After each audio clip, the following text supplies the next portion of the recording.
Good evening. This is CTV News for Friday, September 28th. I'm Sonia Srivastava. Thank you for joining us. Well, police arrest two suspects from Oxon Hill in connection with a murder that happened nearly a year ago. Police say 29-year-old Kayla Wilson was wrongfully targeted by these two men, 28-year-old Antonio Randall and 24-year-old Nathan Farmer. They allegedly kicked down her door and shot her in her apartment. Wilson's death took place a day after Farmer's friend, an amateur boxer, was stabbed to death in the parking lot just outside of her apartment. The next day, rumors circulated that Wilson's boyfriend was the killer. Corporal Larry Miller says the investigation continues. We're still looking for actually more information to help solve the case. But right now, yeah, we made two arrests. Some information that we have been able to find out was that the victims or the suspects, they weren't romantically involved. And we also uncovered that the victim's boyfriend actually was a target. Now, both suspects are charged with first-degree murder. Well, meanwhile, three men are behind bars in connection with an August brutal beating that left the victim with a traumatic brain injury. 21-year-old Tommy Branch of Fort Washington, 18-year-old Michael Moore of Landover, and 17-year-old Sonny Cootie of the district are all charged with armed robbery. Last month, the victim, Thomas Maslin, was walking home when the suspects allegedly robbed and beat him near Eastern Market. Maslin has undergone numerous surgeries as a result of his injuries.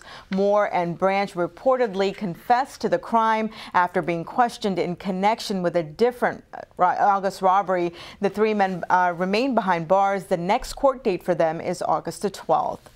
Well, Delegate Justin Ross surprises the Maryland legislature, saying he's retiring midterm to spend more time with his 4 children and to concentrate on building his business career.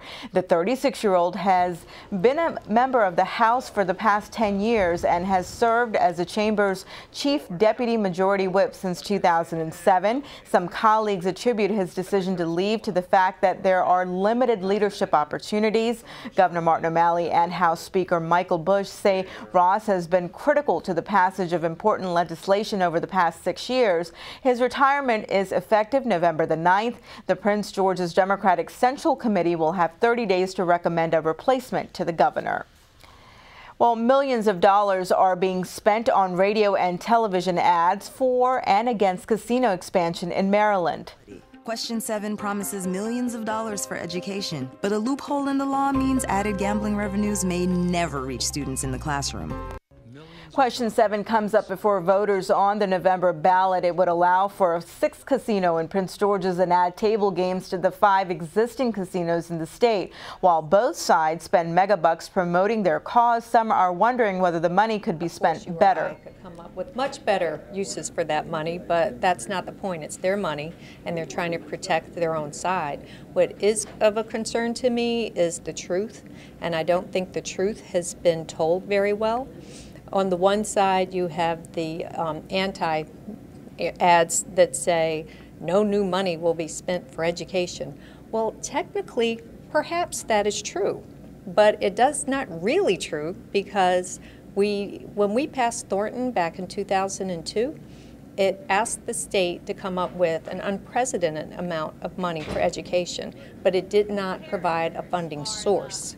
So all of these years, every year, we have to give more and more money for education, and yet we don't have any place where the money was supposed to come from. So we've been stealing from health care and from public safety and from every place in order to be able to pay what we have to pay for education. So what this bill does is provide a funding source. Ivy was initially against bringing gambling to Prince George's, but says she now supports Question 7 because funds generated from county residents should stay local. Well, before the Maryland Senate candidates square off in the debates, there's another dispute to solve first. Independent Rob Sohani wants to be included in the debates between Democratic Senator Ben Cardin and Republican challenger Dan Bongino. Sohani cites recent polls that he is as competitive as Bongino. So far, planning has involved only the major party candidates. Maryland's primary was held in April, months before Sohani entered the race. Well, 2 Prince George's school system staffers are now out of a job after an emergency meeting with the county's Board of Education. Chief Financial Officer Matthew Stansky and Chief Legal Counsel Roger Thomas were fired. WTOP reports that Stansky and Thomas arranged for a 6-figure check to be given to Cynthia Schilling, a former school system employee. Schilling resigned as Human Resource Officer in August. Prince George's school system spokesman Bryant Coleman sent a statement saying specific board directives issued in July and again in August were not properly followed. No other details are available at this time. And you are watching CTV News. I'm Sonia Shrivastava.